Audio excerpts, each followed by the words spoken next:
Hello YouTube, Reseller Mom here. Welcome to today's video. Today is going to be a haul video.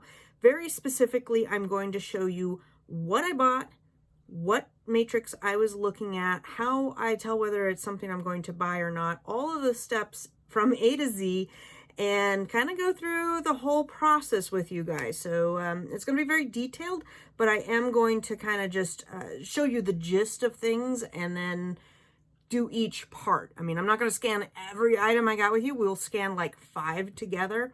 And then I'm going to show you how I add things to a buy list and then process that buy list with Inventory Lab, and then how I set it up for packaging for my lady who comes and packs for me. So today is April 30th. It's Friday, and it's a little bit different of a day. I got up and did a live Q&A session this morning on YouTube, and that was fun. I really enjoyed that. Getting a lot of questions about NARF, so I'm going to work on that after I get everything hung up.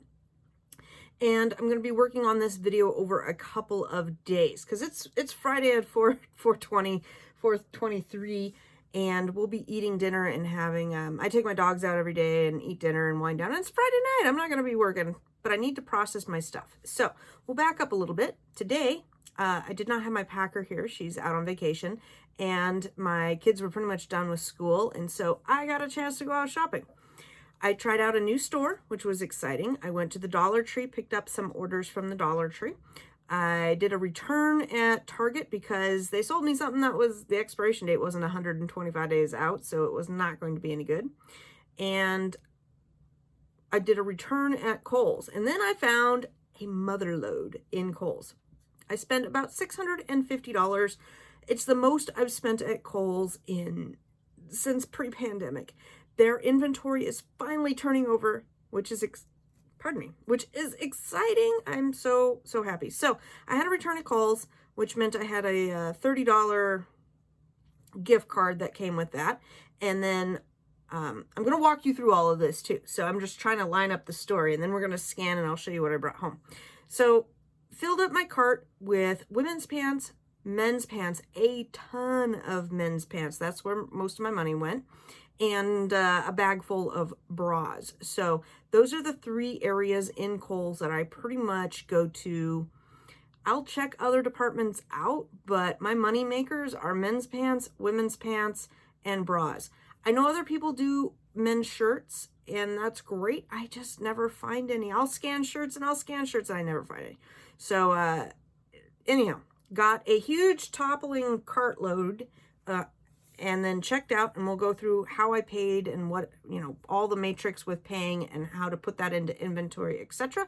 But we're going to start right here where my bags of Kohl's are home. We got them out of the car, and I hang up any pants that are going to be wrinkly. Why? Because one time I left a bag, and it must have been hot or cold or something, but when I left it for a couple of days and went back to it, the clothing was so wrinkly. I was trying to steam it and do this and that and trying to get some of the wrinkles out because it was almost unsellable. And the amount of processing I had to do to get the clothes back to looking good was irritating. So now anytime I bring home a bunch of clothes, if it needs to be hung up, I will get it hung up straight away. And that's where we're going to start here with this video. So I will take you to the hallway. My office is filled with a lot of wholesale and replens that I got to be working on in the next couple of days, and that's why we're not going to be processing the clothes right now, but I've got to get them into a way that they can just sit for like a day or two. I may get to them tomorrow afternoon. It may be as late as Monday or Tuesday. All right, to the hallway.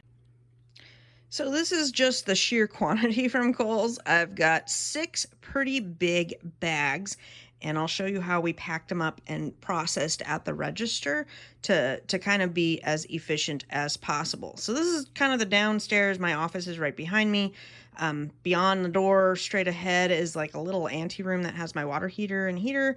And then there's a closet underneath that I house all of like Christmas wrapping paper and things like that.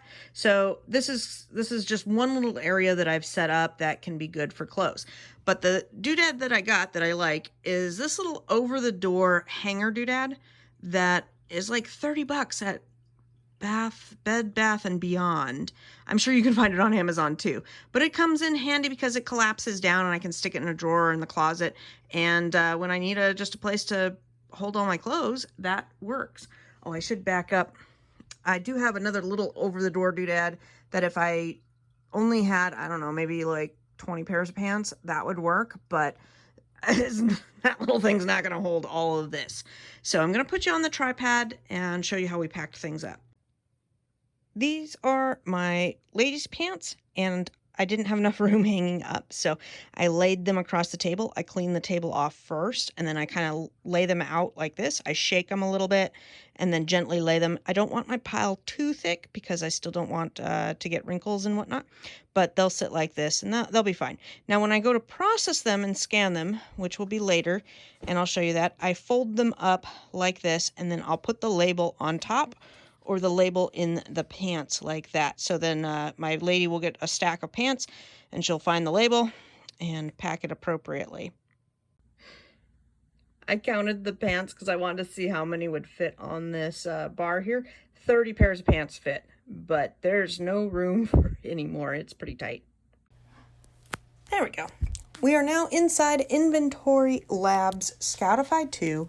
You get this app on your phone with Inventory Labs subscription. It's like 50 bucks a month. I've been using it for years. Anyhow, we're going to scan with this and go over things. But first, you should know under settings, and I gotta go back and check mine right now, but I'll do that real quick. In the settings, you're going to change the tax rate and whatever coupon code you have so that when you punch in numbers, it's going to be calculating correctly. So for Kohl's, I'll go pull my receipt really quick. I had put in 10% tax because that's my area kind of default go-to, but sometimes I shop at a store and it's going to be a little bit less. And then 20% off because I had a 20% off coupon. So let me fix the settings and then we'll be back.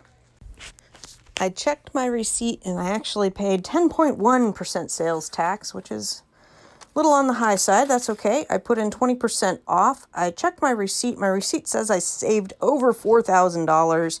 The 20% off saved me $174. We'll go over numbers again too when I get to the computer screen part looking. And let's just start scanning. We're going to scan 5 together to show you what I'm looking at with pants. And they're in no particular order either.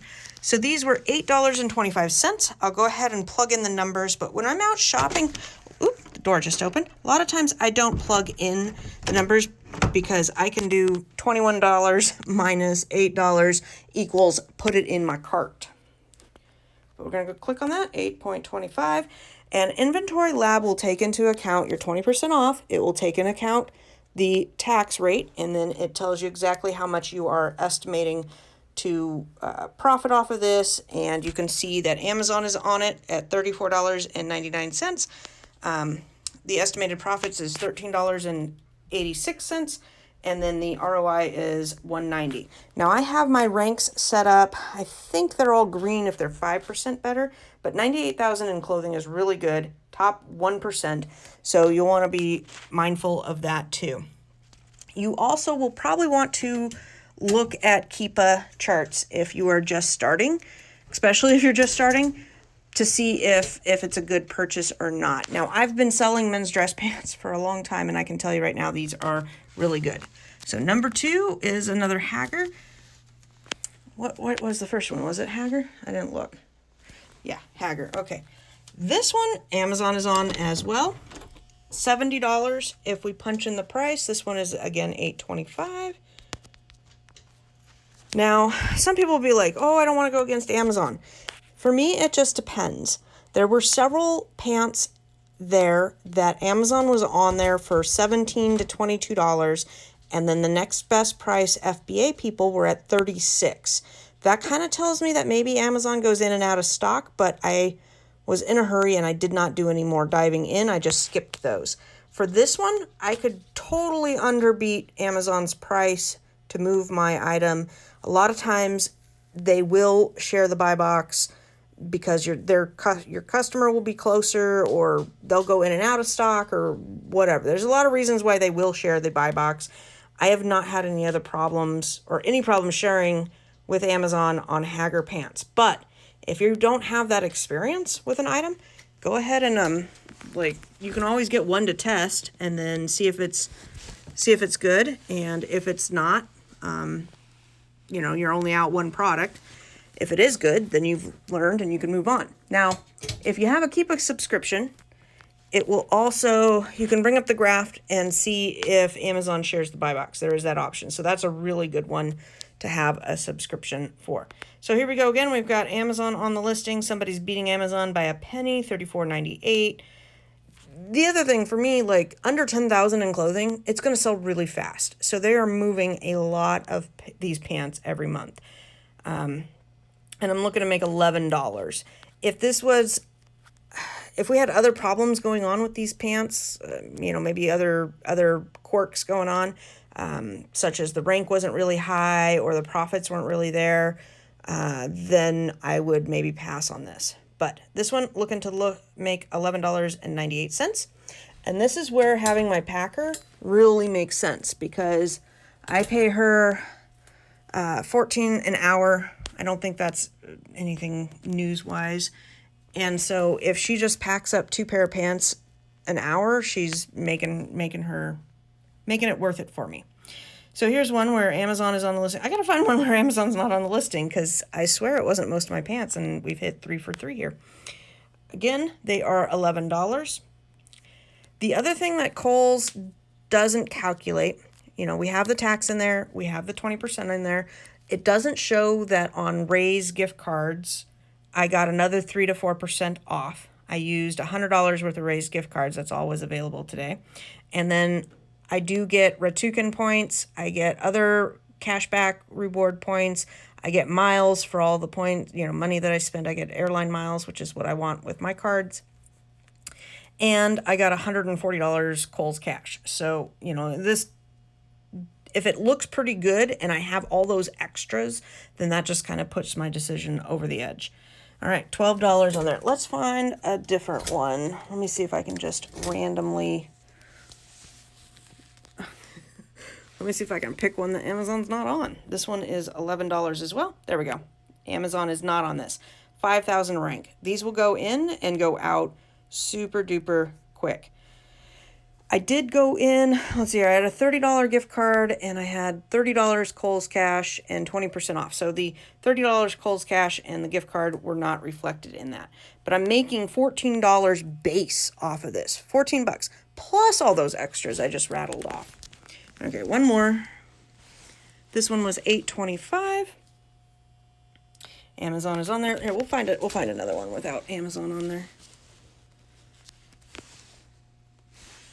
11. I would say maybe 30-40% of my items. Maybe it was higher. Maybe I wasn't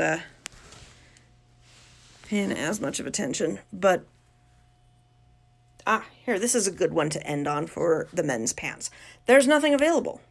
Well, you just saw me scan all these other pants that are going for $34 to $39. So if I've been scanning all day and I've got a cartload of pants, sorry, had a phone call and I need to wrap this up because I gotta go. So these are $11. They've been going all day long for $34.90. If I can punch right, $34.99.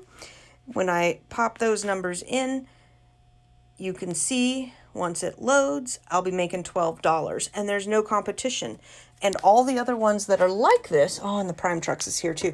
All the other ones that are like this have been selling and having really good rank, and it does have really good rank. A couple other things I will mention is the rank is going to be for the parent ASIN and not reflective on the children, which means the color and sizes. You could have very popular sizes or very popular colors, but at something under 10,000, I'm not worried about it. And these are all pretty basic men's pants that are pretty good sizes. It's not like oddball sizes or anything like that. I did just want to mention that though the rank is for the entire parent ASIN. So if the main parent has 4 different colors and 15 different sizes, you got to multiply that, and that's how many are sharing that that rank. But that's what I did. I went ahead and got those because there's nobody else selling them, so I'd be the only seller. I think they're going to sell really quick. We'll move on to ladies' pants, but probably tomorrow because I have to go.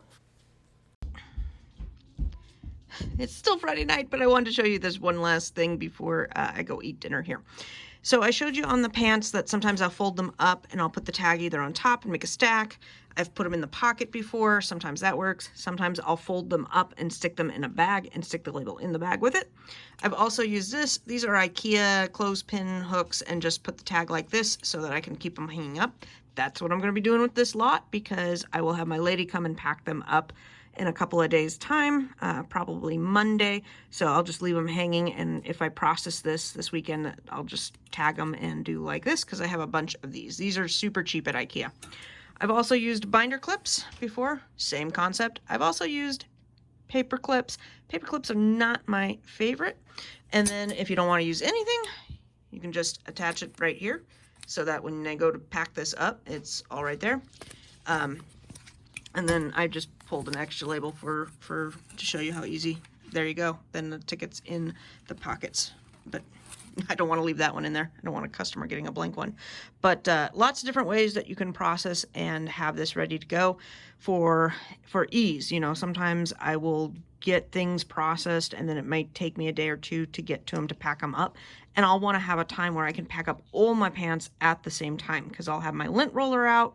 I will just get my table empty and get them all folded correctly and do them all at once. Hope that helps you guys, give you some ideas on different ways to process clothing. I wanted to walk you guys through one example of how I look to see if Amazon is going to share the buy box. So this is one of the pants we rung up.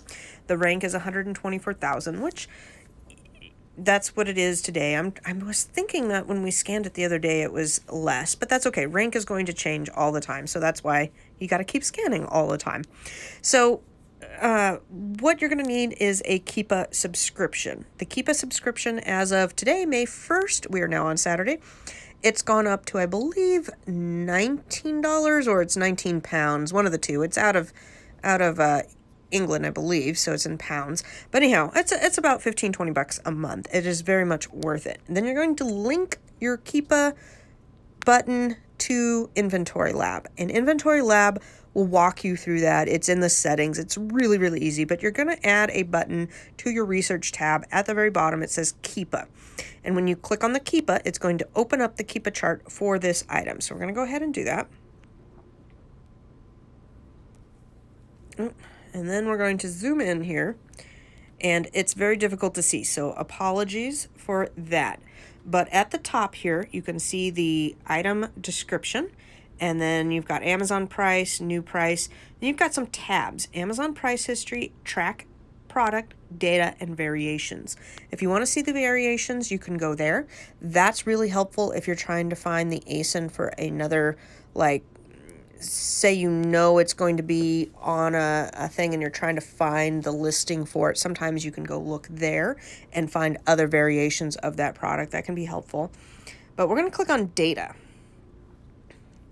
And on here, the other part is you can see how many different variations there are with this listing. And that's because they're men's pants, and men's pants have a lot of different sizes, because you've got, you know, what is it, like 30 by 30s, 32 by 30s, 32 by 32s, 32 by 34s, 34 by 30, you get what I'm saying.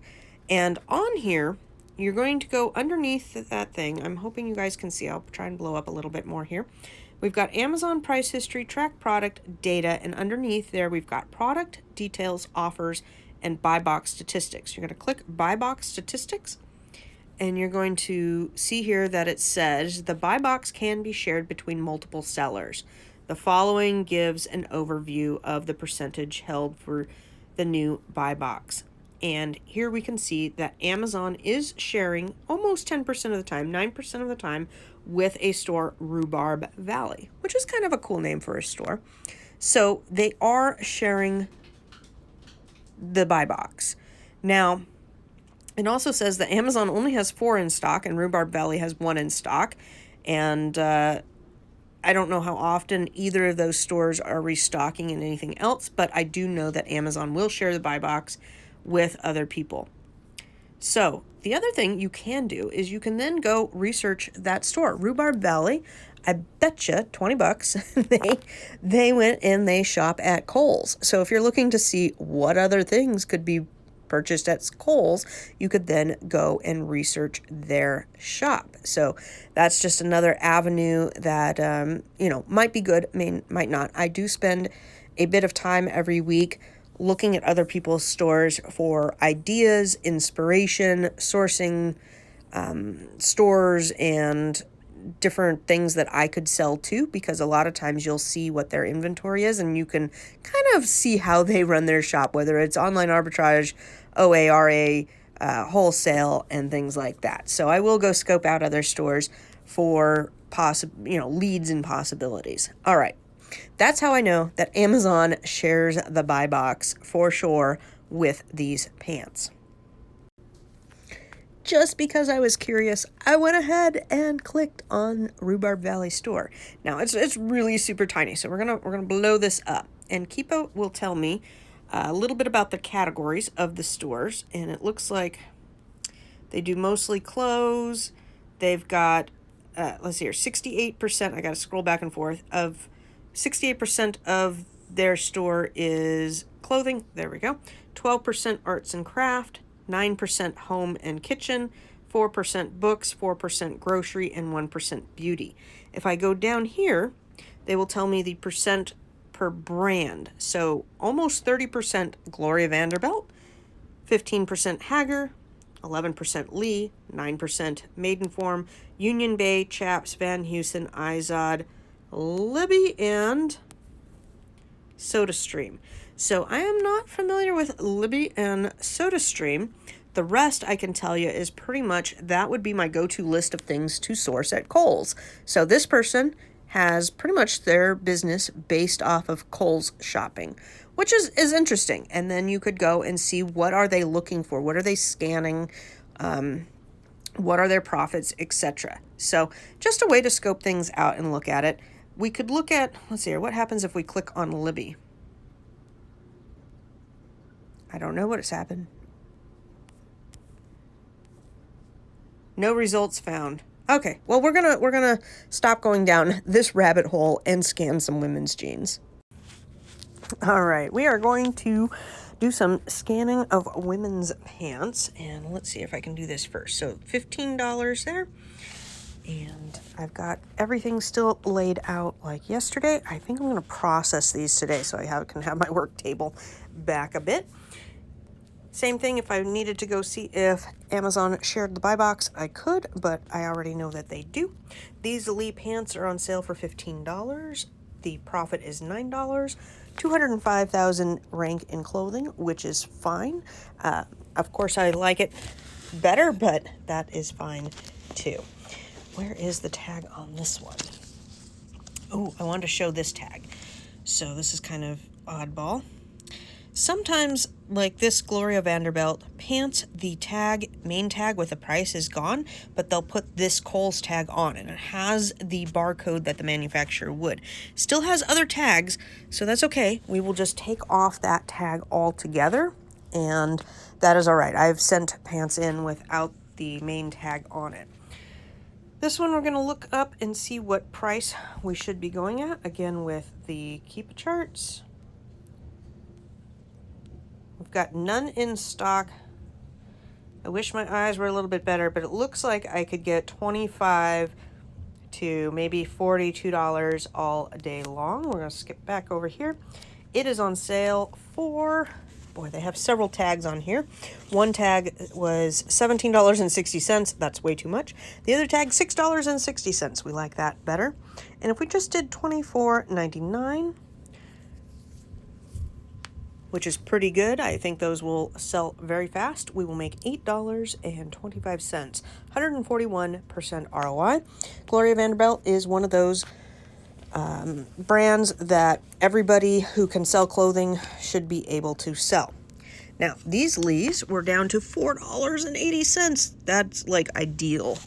Ideal, you're not going to get pants for much cheaper than $4.80 at Kohl's. That's pretty darn low. No Amazon sellers, which is good. That's always in your favor. and going for $34.92. $18 profit, folks. That's what I'm talking about. This is probably one of my favorite pairs right here. We've got kind of the trifecta. We've got no Amazon sellers. We've got more than 100% ROI. And the rank is under 20,000 in clothing. So really, really good matrix there. Let's see here. I'm trying to see if there's any other brands between. Most of them are Gloria Vanderbilt. Yeah, I think everything's Gloria Vanderbilt or Lee. I don't think I have any other brands, so we'll just scan 2 other Gloria Vanderbilts. That was all. Every once in a while, I will find a Chaps. These guys were down to $6. MSRP is $40. I will take the MSRP off, and if the tag has sticky residue, we will just go ahead and cover it up with a white label covering up the barcode. If we can get the sticky residue off, then we don't. A lot of times I'll use lighter fluid, but the lighter fluid will take off the Gloria Vanderbilt printing on the tag. So a lot of times we just cover up the sticky residue on the tags. I'll show you what I mean in a second here. So $6, and the profit is $9.61, 55,000 in rank. And it looks like we've got a couple people in the listing, a little bit of price competitiveness, but it will sell really quick. So let me see here if I can cover up that. See how the tag is right there? So we will just take a white label and cover up the barcode. It's gonna think, but I think you get what I mean. We're gonna cover up the barcode and the label there. Okay, one more we will do. These are again $6. So when you see everything being marked down to that, that's when you want to get into the stores and go hit up some more stores. I was thinking about going and hitting up some more stores. I have too much in my office though. We'll see if I get back out. $6, and it is taking the 20% off into account and the 10.1% tax. I'll be making $6.91 on this, and it looks a lot like the other ones. So once I find kind of what's scanning in well, Gloria Vanderbilt tan pants, I'm going to look down the line on the clothing rack, and I'm going to scan every Gloria Vanderbilt tan pants. And I'm telling you, it was probably about 60% of them had these types of matrix and went into my cart. So there we go. That's the women's pants. We will do bras next. Going to scan 4 bras with you guys, 2 Playtexes, 1 Maidenform, and 1 Bali. But I do have a pretty big sack full of bras here. I don't know how many I got, but at least 20.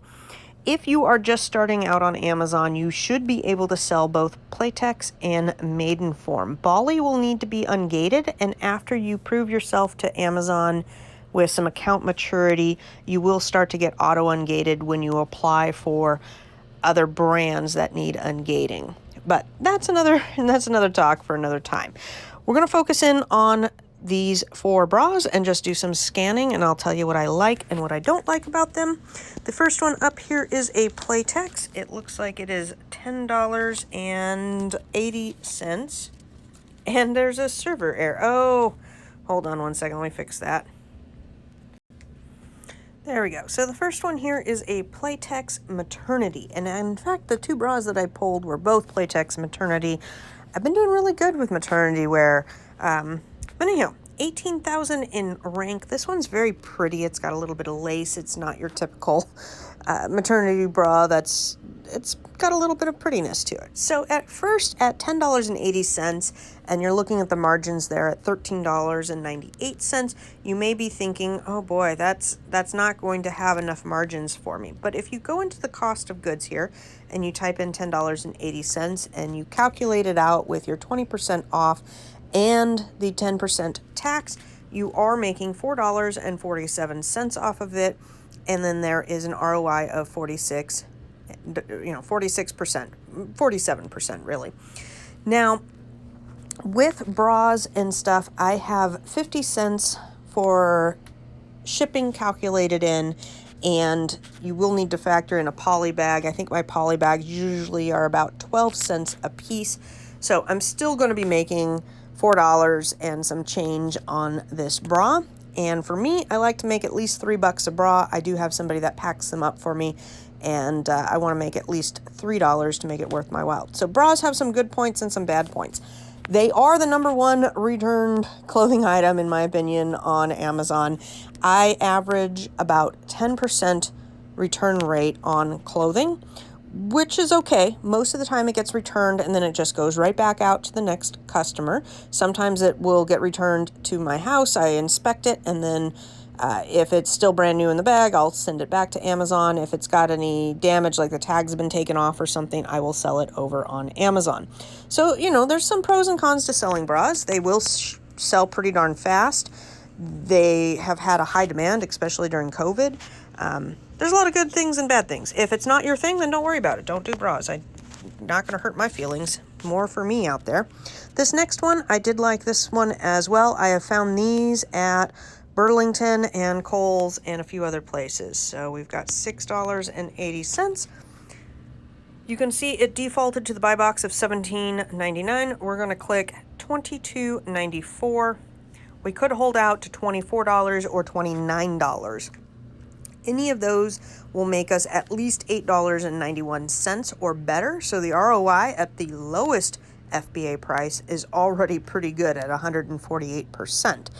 Up to you. Sometimes I will click the $24 or the $29, send it in at that price, and then let my repricer bring it back down to whoever's in stock and being competitive. Because by the time my bra gets there, those two $22 bras might be sold and gone. So if I send mine in at $22, yeah, it's going to sell, and the next one up might have been at $29, so I might be leaving money on the table. Up to you guys, however you want to do it, just, you know, there are some different methods to that. All right, this is a maiden form. $6.30, which is really, really good. That's what I'm looking for. All year since COVID, the bras over at Kohl's have been like $20 or more. So to finally see them going a little bit less is really nice to see the stock start to change over. So here we got $16.94. We could hold out to $19.62, but even at the lowest price, we're going to be making $4 on that maiden form. It will flip pretty fast at 73,000 rank. And same with bras and clothes. You can go and see the variations. You can go and see if they're sharing the buy box. It's good to know on all of those things. So this is a Bali. Let's see here. It was down to $8.80, which is good. At Kohl's, I really want to scan anything under the $12 mark. You know, preferably the $10 mark, but 12 is usually anything under 12 I will sit there and scan. At $22.35, I'll be making $6.35, 81% ROI. So all in all, my clothing, let's see here, we can go to the buy list, and we're going to go send this to my email. And from here, we can see all of the pants and bras and ladies' pants that I bought. Total item cost $7.51.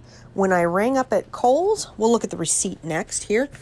It was $648.70. So we're going to go into the receipt and into the buy list. To get this buy list on your computer, you're going to hit the little arrow, not the up arrow, but the one next to the up arrow down there that's kind of going to the right, and email this, and it will be into an Excel file on your email. If you want to archive it, it's the little folder, and if you want to trash it, it's the little trash can. And if you're ever needing to add or like adjust something, you can slide left to delete, or you can click on the clothing to go ahead and adjust things. So you can see yesterday I was scanning in. I will go fix the tax rate to 10.1%. The discount was 20%. But onto the computer now. Let's cancel. We are now into the buy sheet that was created as we added inventory as we were out shopping at Kohl's into a buy list with Scatify 2 Inventory Labs scanning app. In Inventory Lab, you used to have to download this Excel spreadsheet and then upload it to Inventory Lab, but they now came out with a new feature this spring that you can just go ahead and do it straight from Inventory Lab. But for purposes of this video, and because it's Kohl's, I usually go into it and tweak it a little bit more. Now, on normal stores, it's pretty fine. Kohl's is a little bit special, and that's why we're going into this a little bit more in depth. But as you're going through and scanning, you put your cost of unit there, what you're going to price it at, the quantity, and then here is where it's capturing the sales tax and the discount rate. Most of the time, the only thing I need to go in here and fix up is this part. And yesterday I paid 10.1% sales tax and not 10%. So I will just go through and fix that. Sometimes I will get a better coupon. So instead of 20%, I'll change this to 25% and save it accordingly. Now, any accounting that we do, we want to be the most accurate, right? And Kohl's is the most frustrating store to get accuracy because you have Kohl's Cash, you have discounts. Sometimes the discounts don't go towards your item if you are doing Nikes or Under Armour or, there was another one. Columbia are the top 3 at Kohl's that the 20% off would not account for that. And there's all sorts of different things. The other thing that this is not capturing is gift cards. If you buy discounted gift cards and pay for that, if you do any other rebates with the items, and any new Kohl's Cash is not going to be accounted for. So with this purchase, I got $140 new Kohl's Cash, but it will go towards the next purchase. It's not going to be reflected into these numbers, but my Kohl's Cash from last time will. So if I'm looking at the receipt, and my notes are in the green here, if I'm looking at the receipt breaks it down. It will have item price $55. This is for a pair of pants, the basic pair of pants there. What we did a lot of scanning of. I got lots and lots of them. The clearance price is going to take off $44, and then the Kohl's Cash took off 37 cents, and the 20% off took $2.13, leaving me with $8.50 for a true cost of goods. But then you're going to add in tax, and again, it's not reflective of gift card rebates and new Kohl's Cash. So on the receipt, what a lot of times I will do is I will go through and I will say, okay, so that I really paid $8.50, and what does that line up to? Well, looking at my receipt, I went through the pants, and pretty much I either paid $8.25 or I paid $11. And the breakdown on the receipt says that on that $11, I really paid $8.50, and on the $8.25 pants, I really paid $6.37. And this is capturing, again, the 20% off and the Kohl's Cash. That brought my original price that's in this cost of units right here down by 77%. Now, it fluctuated a little bit, going into the zeros here, 77.2727 or 77.2121. So it gets a little accurate, but basically 77% down. I will factor in the higher percent right there. And what you can do is then go through and adjust these to go down by 77.2727% and take out this column right here, because we're accounting for it, right? We're accounting for the Kohl's Cash up there. Then we will have a more true cost of goods here and the sales tax, and that will be a little bit more accurate for accounting purposes.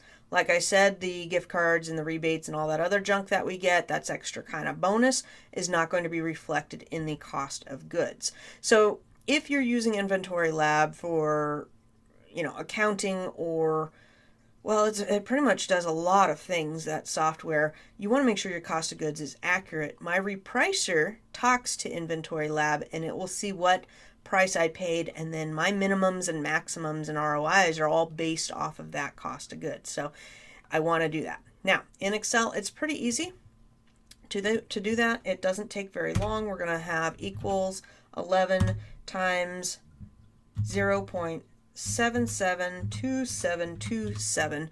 Want to get as accurate as we can, and it's going to be $8.49%, pretty much $8.50, right? And we're going to go ahead and do that for all of the items we purchased, right?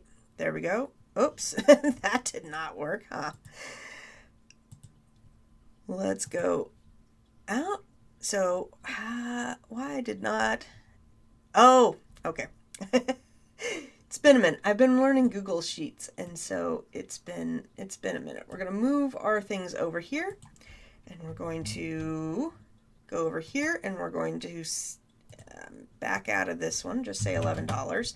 This is just how I operate in Excel. I am not an Excel guru by any means. So we're going to hit that cell and then times 0.772727. The other thing that I have done before is if I can match up, like say all my items are either $11 or 8.5, and then I know that equates to 11 or 8.25, and I know that equates to 8.5 or 6.37, I will go through and just manually change everything. But this is kind of a long receipt, so this is kind of a shorter shortcut for that. At least it's shorter for me. So we've got $11 over there. This cell is C2, that one times the percent difference. And we're going to take that and drag that down. There we go. You can do this in Google Sheets as well. Okay, it's been a minute. So we're going to hit Control C, copy. And then we're going to go right here and we're going to paste it as numbers. Okay, so we're getting rid of the formula and just pasting the numbers. The reason we need to do that is because this has to be saved as a CSV file. Yeah, CSV, and it doesn't like formulas. So now that we've changed all the prices there, great, we're going to delete that,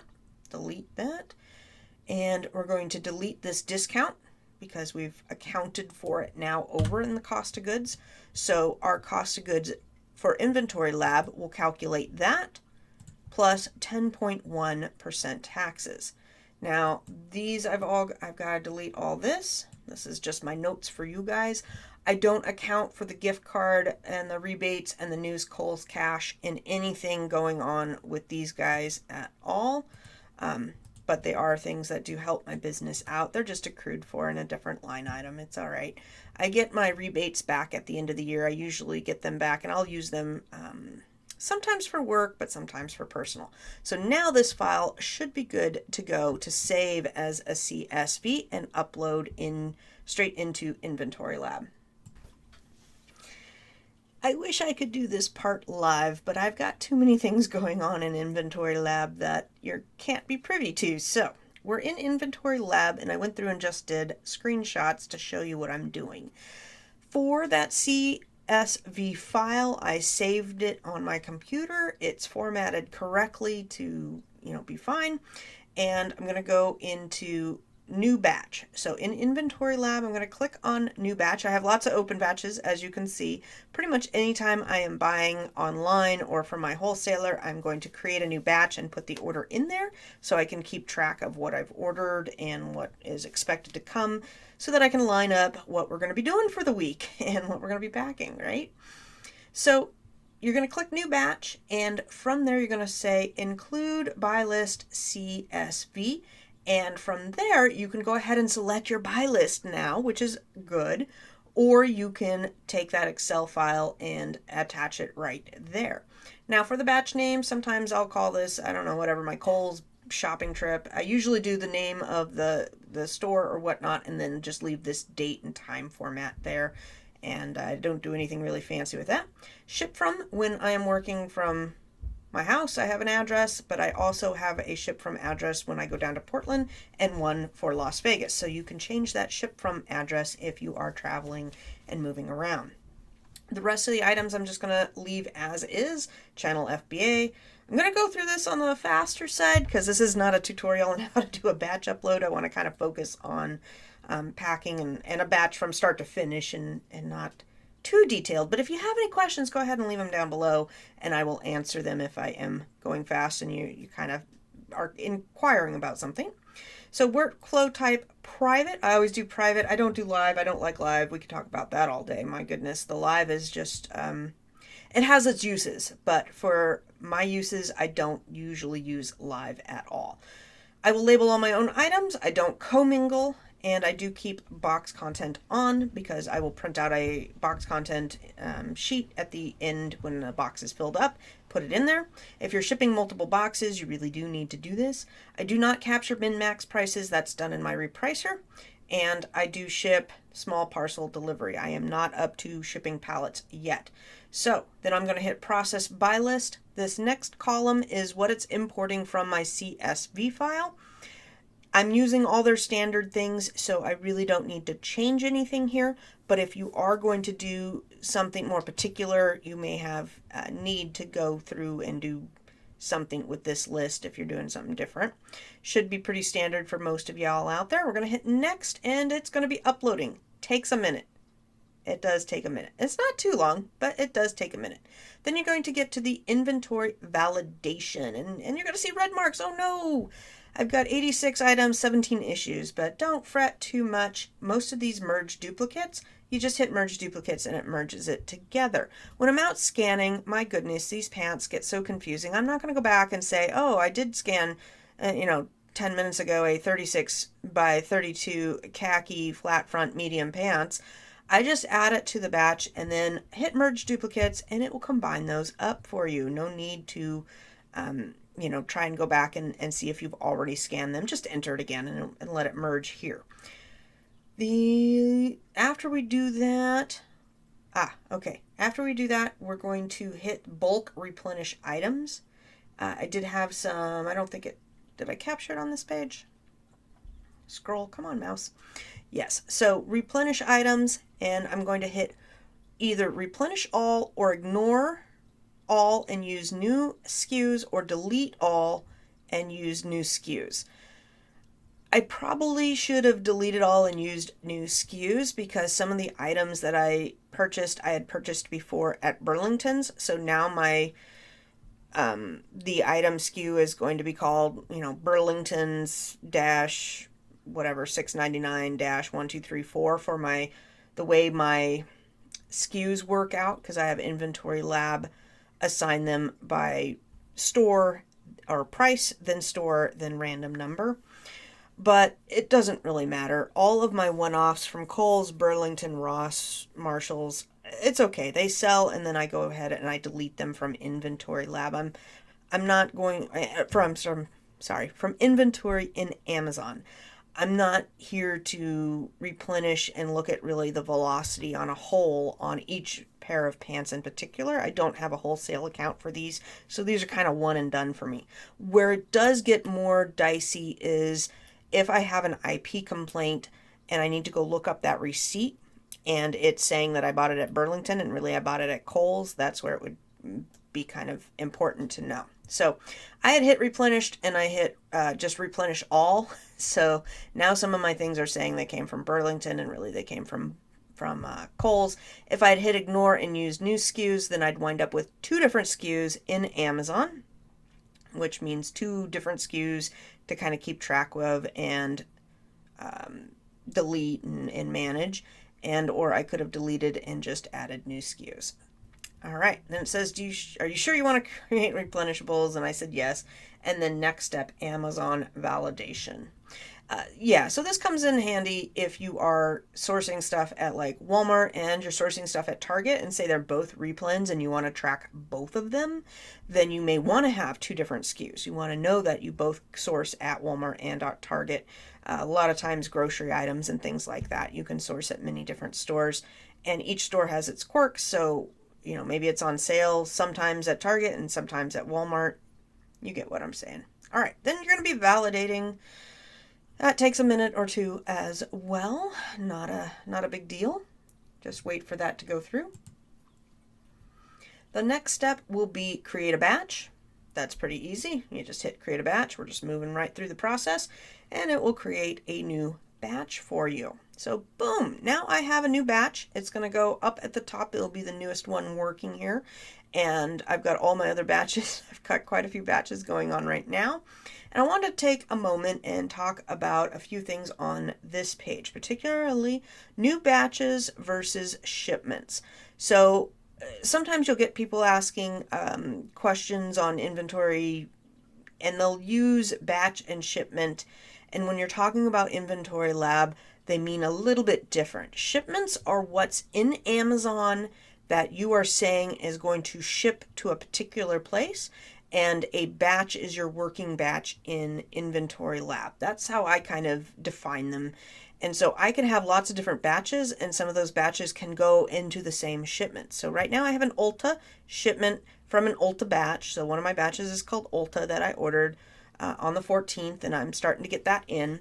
And it's all going to SMF with those items. And these are pegged mostly to go to SMF3 as well. That's my standard facility that I get sent to. Most of my stuff gets sent to there. So I could decide to add these clothing to that shipment, and it will be from 2 different batches going to 1 shipment, or I can keep them separate. In this example, I did keep them separate because I'm working with y'all, and I'm trying to do a video on this, and you guys don't need to see my replenishable items from Ulta. Now, down below here, we've got a few things going on. We've got the total SKUs 75, total items 89, average sales rank 52,000, which is good. My ideal for clothing is under 50,000. Total sales value, $2,823. Total buy cost, $725.62. And net profit, $1,135.01.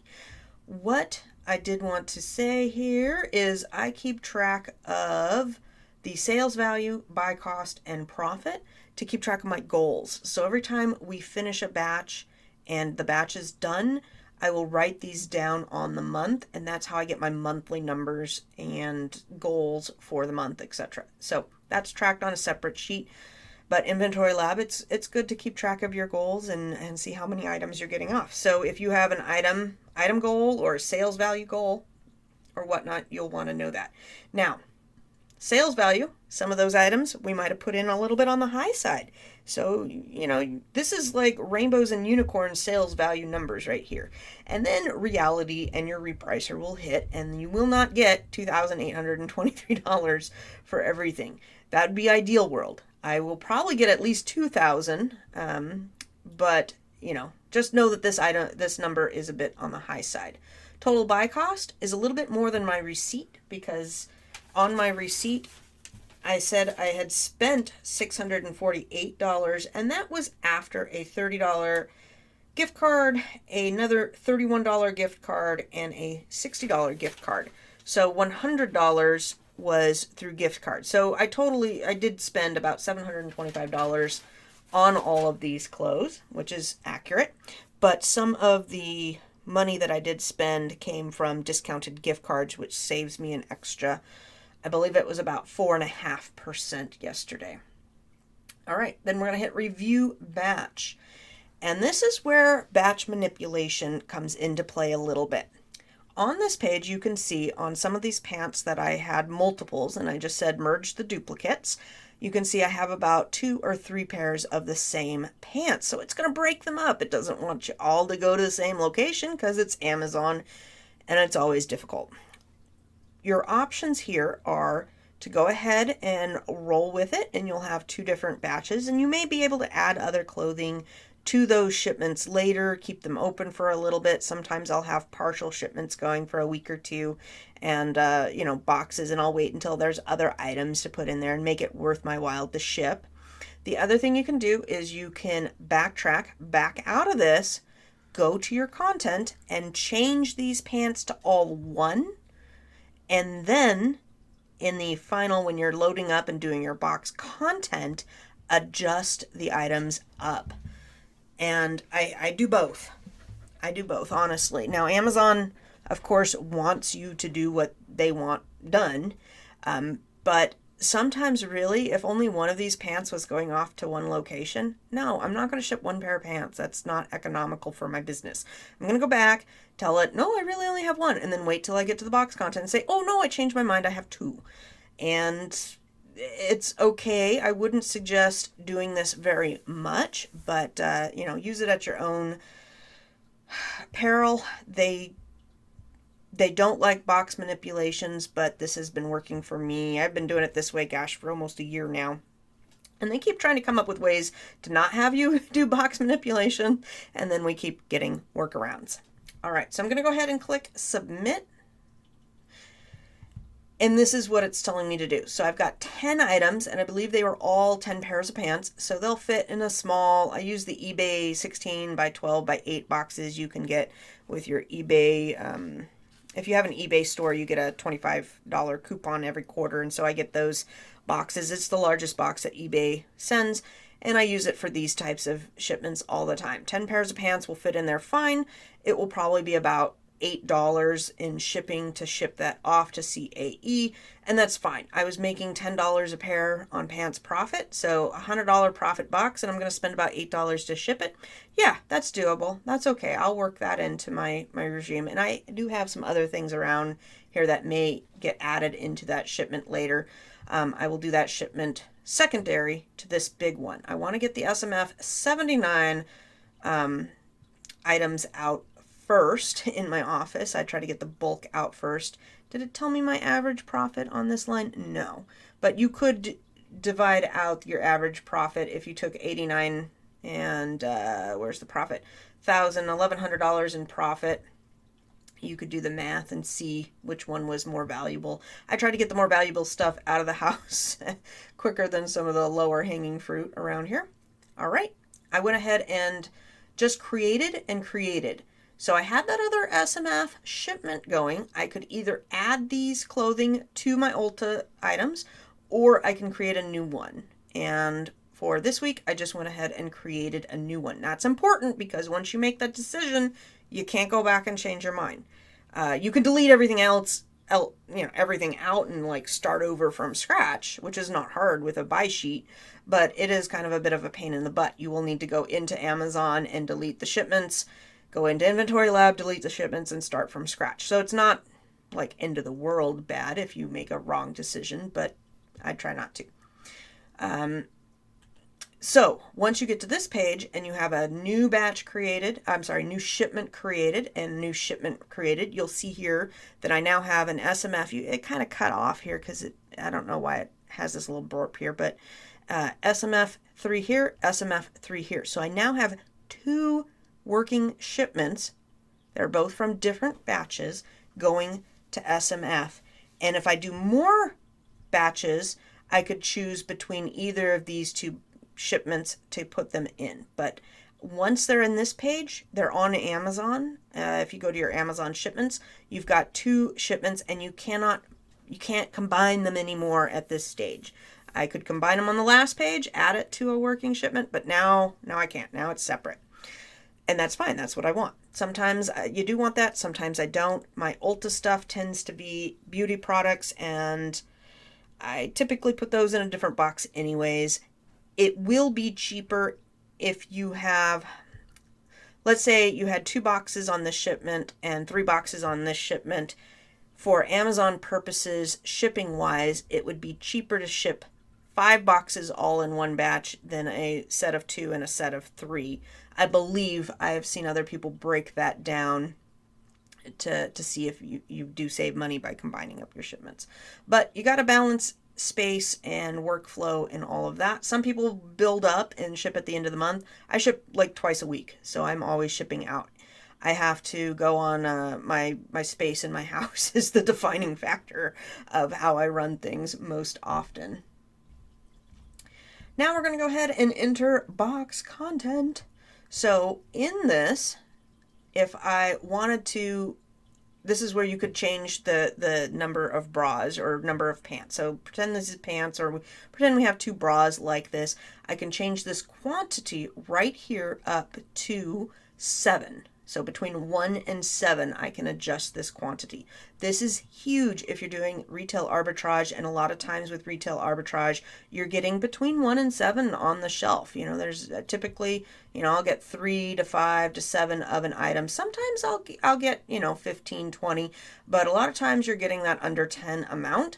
And so it's more economical to tell the system 1 and then go and adjust this up to 3, 4, 5, 6, 7, and then get it all to the same location. Okay, but for these bras we didn't, and the pants up here, the other items are up here, and what I wanted to show over here is we go to this little eye right here, a little information, and there'll be a scan button, and you're going to hit start scanning. So if you have a barcode scanner, you hit this, and when you scan the bra, say it's this one and it scans this one, it's going to give you a little good beep and spit out the number and then assign it to this box. So that's the part we're going to be working on next, but I'm not really going to be showing you the screen. Just be aware that I'm hitting the little scan button, and I'm going to scan it with my my desktop scanner that I have on the desktop here, and we're going to get things ready for my packer. All right, we are set up to scan, and my desk is messy. It's always messy, and I was at the lake this morning, so I wasn't really planning on having my face on file here, but here we go. So I need tags, and I need to get this stuff ready to go for my lady so that she can come and pack it. And with the pants, I either like to tuck in the label or, well, you guys can't see my lap, but fold it up, and then I'm just going to put them in like that. So she's going to take the pile of pants and get them straightened out. So we'll scan, we'll talk about that. I got to put them in neatly. I have a box I'm just putting them in. Sometimes I use a laundry bag, sometimes like a reusable bag, just depends. I try to put the tags all in the same way so that she knows, like, they're going to be just in the flap. So this one's in the flap like that. It doesn't matter how you do it. I'm showing you some of the easier ways that I've played with and done it, but at the end of the day, whatever works for you. Sometimes I'll lay them flat. Sometimes I will fold them up. With jeans, you can kind of fold them loosely like that, and she'll be packing these out on Monday. So I just need to get them out of the way so that I can work on other stuff today. I have like 2 wholesale orders I need to get packed and done and get out because I'm out of space in my office. Clothes take a little bit longer time, and I absolutely hate doing clothes. So I'd rather do the other stuff and never do clothes on Monday or Tuesday and get them out. So working right along. Just putting them in a medium box from Walmart. I like their boxes. It's probably the cheapest. I've looked at Uline and other box places, and it's still cheaper to go to Walmart. And I get the 25 bundle delivered for free to my house. It's pretty easy. Now, once they are bagged up, they'll have that label on the outside of them. And then you can, like, if you didn't know what box they were going into, you can go ahead and assign them to the box and then take everything out of the box, unassign everything from the box, and rescan in if you want to. We've had to do that before if we have too many things in a box. Like sometimes I've overscanned and it won't fit into the box. Or it's been over 50 pounds and you got to take things out of the box. We've had that happen too. But my point is that you can take things out of the box, and once it has your label on the outside packaging, then it's pretty easy to rescan in. Now, Inventory Lab. Did you go? I didn't get a label. Hold on. Okay. See the red thing? Error. Not in that shipment. So these must be going to the other location. Just throwing them on the table over there. All of these are for SMF. So we're going to go back into our group. So in Inventory Lab, you can set it to print the label after you add an item, after you assign it to the box. There's a couple different ways you can do that, but this way is after I scan it into a box, it prints me out a label. So say I added all these to the box and I'm like, oh, I don't want them in the box. I want to rescan them into different boxes. I could empty the box and rescan, but sometimes I'll change my printing settings to not spit out the label anymore because I don't need the label for that. Saves on labels. Not that labels are pretty cheap. Sometimes I just let them print and then throw them away. We've done that before because I would rather waste 10 labels than go and mess the print settings up for the day. Okay, I've got about, I don't know, 4 more to do here. You guys should be getting the gist here. This is pretty self-explanatory, but it is a game changer. If you're doing bras and pants, especially all those men's pants, I'm not going to go do a keyword search or try to find them on there or a UPC search or whatnot to match up my SKU with them and assign them to the box. With retail arbitrage stuff, a lot of times you have all sorts of different items. So it's really easy to look at your table and go, okay, I've got 3 jars of lotion and 2 boxes of cereal and, 6 granola bars, and go in here and say, okay, I want to print out 3 labels, print out 6 labels, and get everything assigned.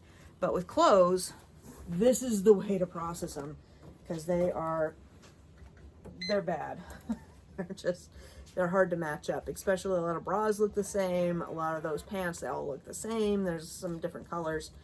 This was the label earlier that we'll kill. So doing it this way is most efficient. And with the jeans, I don't mind. Let's see here. These ones are all messed up. Put it in like that. As long as I don't disturb the piles, it should all stay together.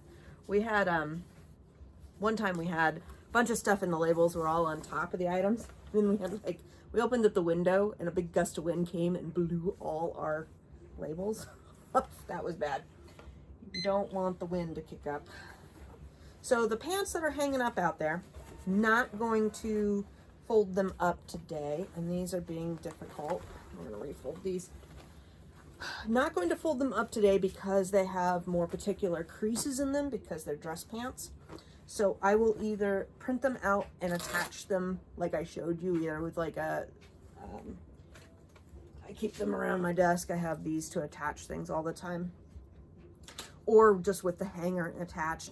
Or I will scan and I will make a big pile and she'll process those right there. Now, my lovely lady, who I'm missing today, I hope she's having fun on vacation. She knows how to do this too now. She can sit here and knows the inventory lab and process. That's one of the things when I went down to my mother's house and I needed to be gone for a week and leave her in charge. I wanted to make sure she knew all the ins and outs. The stuff that I just showed you, that's what I worked with her on. And I trust her to run the household. She watched the dogs, she processed shipments, and took care of things while I was out. And that's because my husband was working late and my dogs are pampered. They love her. They would go home with her. They absolutely love it when she comes over. Anyhow, I do keep, like, these pants are on something right now to keep them off the ground, and then they're going into a box to keep them clean and off the ground too. All of my clothes I keep up and in clean laundry baskets, bags, boxes, something. They are not ever going to touch the floor because the floor is gross. My house, you're seeing kind of an okay area here, but I've got Post-its and books, and my office is a mess. I've got inventory everywhere. You guys really can't see any other spots in my office for privacy reasons right now, but maybe by the end of the day that will get better. Hopefully I'll get some things packed up today. When she comes in on Monday, these are all ready to go to be packed up, and they are all assigned to SMF. To keep things kind of, that one went somewhere else. I'm done with that. This is good. This is what I'll do. Pad of paper. I got new sparkly pens from Staples because I got $10 off 40 or something, and I needed to beef up my order, so I got cool new sparkly pens. SMF3. not that the 3 matters, box 1. So I'll write on there SMF 3 box 1. You can write it on the box itself. Usually I'll pack into a laundry basket, but we're doing laundry right now. If your sticky notes don't stick, then I do that too. And I will just take this and put it on the box. And then I can put that box somewhere else in the office. And when she comes in, I have a little note going for her on the board, and it will be pack SMF 3 box 1 pants, and you know, get them prepped and ready to go. Now all those pants are assigned to this box. I can take them out of that box and put them in a physical another box, like if I need a bigger box or whatnot. And then when I go to scan other things, maybe I'll add them into a different box or whatnot. But however you want to do it. We usually, for clothes wise, I'll get a large box from Walmart, the 22 by 18 by 18s. We'll pack all the jeans at the bottom, and then we'll put all the bras on top. Because once those bras get packed up, they take up a lot less space. So they'll go on top. Now, if I were doing a bra, I could grab a bra really quick and show you that. Let's grab this one. This is one of them. Scan, and then I would take this, kind of fold it up like this. I put it in a 9 by 12 bag with the ticket. So that goes into the bag, and then she has usually a laundry basket full of bras to pack up. That's how I do the bras. So you just saw me do the pants. I'm not going to show you how I do the bras because we've already done 10 minutes of showing you how to scan and pack, and that is plenty for you to get the idea. All right. I don't really have a whole lot more to say about this whole process and whatnot. Let me pop. This is what I'm talking about with the bra. It just goes in a 9 by 12 bag. My packer lady, she will take it out and lint roll anything, fix up anything, look over anything for stains, defects, anything like that. She will use I have one of those little heat guns or hair dryers to take off the Kohl's label, usually lighter fluid to take off any gooey stuff, cover up with either a black label or a white label over the MSRP so that the customer does not see the MSRP. The customer seeing the MSRP is usually never a good thing. Every once in a while, if the price is higher and they've paid a lower price, they can feel good. But because I run a repricer and I can't guarantee that, I cover them up, because if it goes the other way and they find out that they paid a lot more than what it's worth, they might be upset. Okay, so I just cover them up. Amazon's terms of service or whatnot, they don't like the MSRPs on items anyways. Put it in a bag, put it in there, and she can get those wrapped up. Now, let's finish out this video going over some numbers. Oh my goodness, I keep getting interrupted. But back to Kohl's final numbers here. Kohl says I spent $770. I saved over $4,051. Inventory Lab is saying that I have about $1,100 in profits for 89 items. Spent about 2 hours shopping, and it will take a few hours to get all of these things processed, packed up, de-stickered, packaged, lint rolled, cleaned up, and got, out the door. But $1,100 is pretty darn good for the amount of work that we're going to put into processing these guys. Definitely worth it. Now, some of the things also to note. I did get some personal items. Let's stick that right there. Some personal items at Kohl's, but I did have a $30 gift card from my mother-in-law, so it actually worked out into the favor of my work, getting those returned and using the gift cards. If I have personal and work items at Kohl's, and it's the Kohl's Cash thing, you get more Kohl's Cash for the more you spend. So you will usually put my purchases all together and pay for my personal stuff with my personal card and then the rest on my work card. That way I get the most Kohl's Cash out of the thing. I have heard, and I'm toying with this idea of getting the Kohl's credit card, because I have heard people say that you can charge $1, $10 and still get that extra 30% off. So it'd be about 10% more than what I did this run, and 10% off $600 is, pretty good there. And you can just charge a little bit on your Kohl's charge card and the rest on however you want to pay. If you don't want to use your card, you know, your credit card like that, you can just charge a little bit to get that % off and then pay it off monthly, right? So $1,100, pretty darn good. I'm really excited. I've got this box ready for her to pack up this week. The bras are going to just stay out. I'm not going to process any more of these guys today. I'm going to count this video done. You're not missing much else. We're going to bag tag, put these guys into a box and ship them out to Amazon. They will probably go out sometime this week. Ideally, she will get them packed up Monday, finish up Tuesday, and we'll ship Tuesday afternoon, evening. I do ship several times a week. I will probably ship Monday, Wednesday, Friday this week because we got a lot to get out. We've got so much. She took off 2 days and like everything decided to deliver on yesterday and today. So it's getting a little crowded in here. We need to get some orders out the door. But I hope you guys enjoyed a little bit more of a detail on how I process the Kohls and walk you through what I pick and all of that good stuff. If you like these videos, give me a thumbs up. That really helps. If you have any particular questions, you can go ahead and leave them down below. I do Q&A. Trying to do Q&As once a week live to answer questions that are down below, and I will also answer you typing down below too, but sometimes a verbal explanation is just easier than a written one. So hope you guys enjoyed. Take care. Have a fabulous week.